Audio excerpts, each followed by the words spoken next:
I'm happy to welcome Emmy Award-winning automotive expert Paul Bryan back to the program. He's the co-host of the His Turn, Her Turn review series. Be sure to check that out for sure. Paul, how's it going?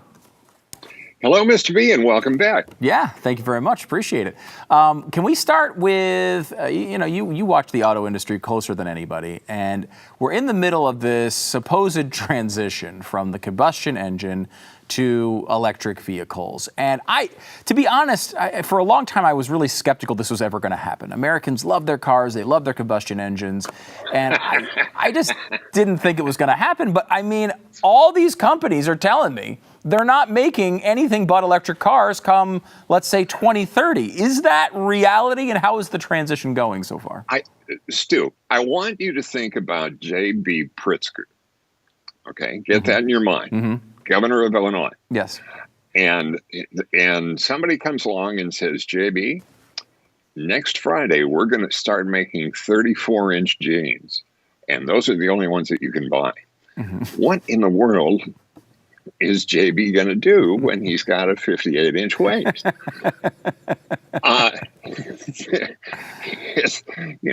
It's good to live in Illinois.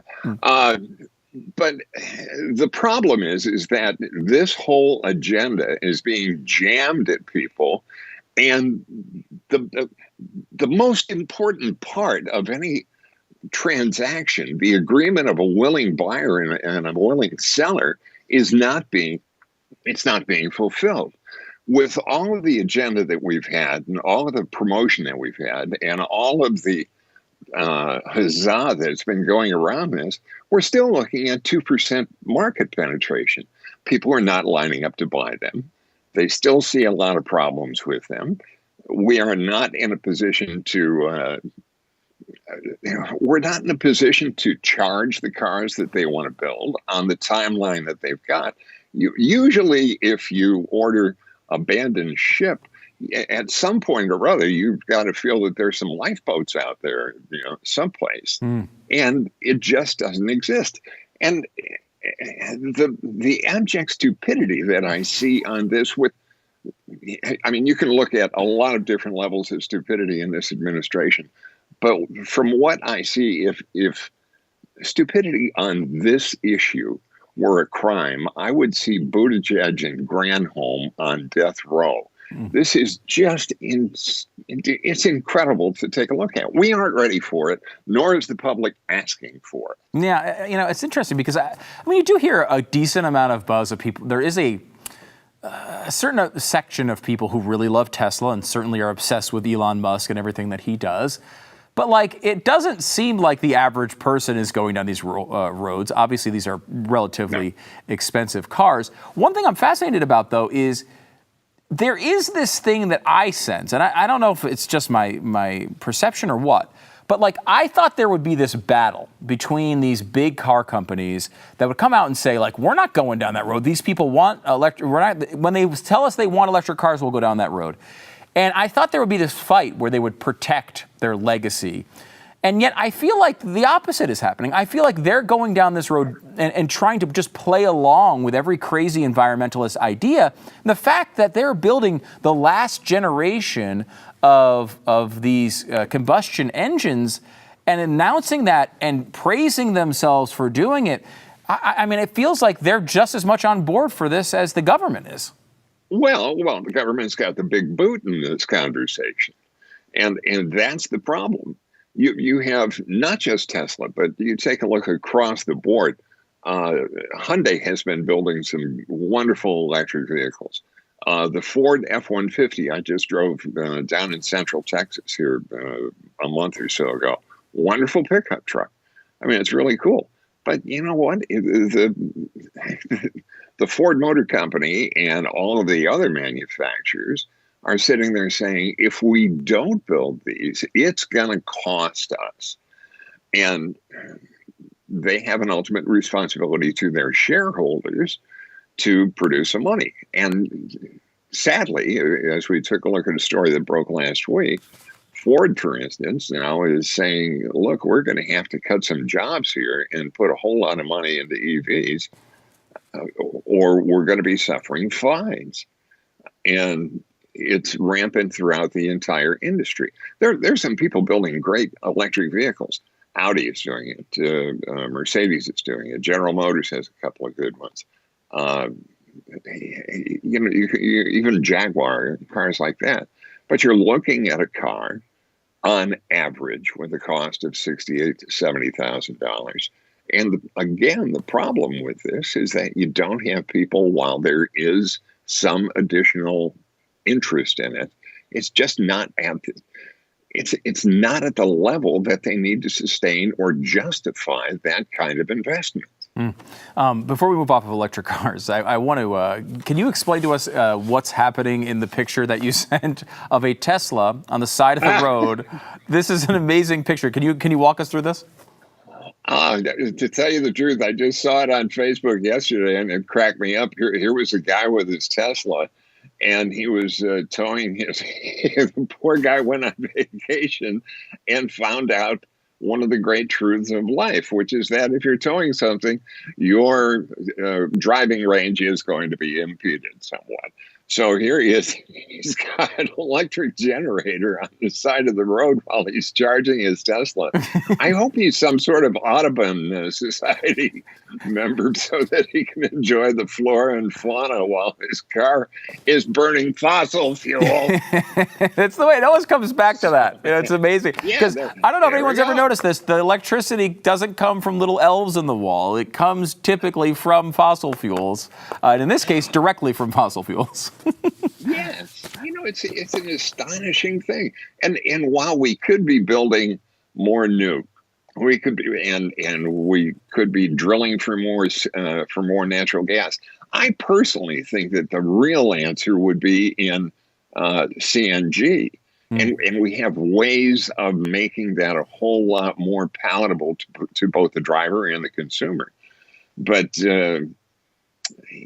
Everybody's on this bandwagon now. And to get back for a moment, when you talk, everybody talks about EVs and they go directly to Tesla. And yeah, they have the big stick in the market when they're talking about name recognition. But you know what?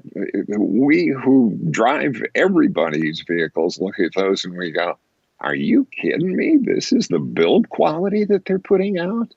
It's an astonishingly badly assembled and yeah, no, I've heard that a lot from people talking about Teslas. They have really amazing technology. Like their screens are fantastic, but the car itself, that's why I kind of like the Porsche Taycan, which is it's a Porsche, right? Like you could tell it's a Porsche. It's a nice looking car. It's built well. And what's on the window? Mm-hmm. It starts at $143,000. It certainly does. It certainly does. That's what's on the window. That's what's on the window. Okay, we're talking about cost here. Let me go to the supply chain. What is the current state of affairs? I'm at 11 plus months now on my car order. I was going to say, you have personal experience with this. We've been walking down this road together. I feel like you're my brother in Texas. It's been amazing, an amazing journey. What is the situation? Are we gonna? When does the supply chain catch up to the market? A year ago, I would have told you now, but I thought that by this point, some of the people who were in charge of transportation, whose name is Buttigieg, might have had some of these things worked out. And we might have also had our relationships somewhat ironed out enough so that we can start looking at production of chips back to somewhere near where we had before.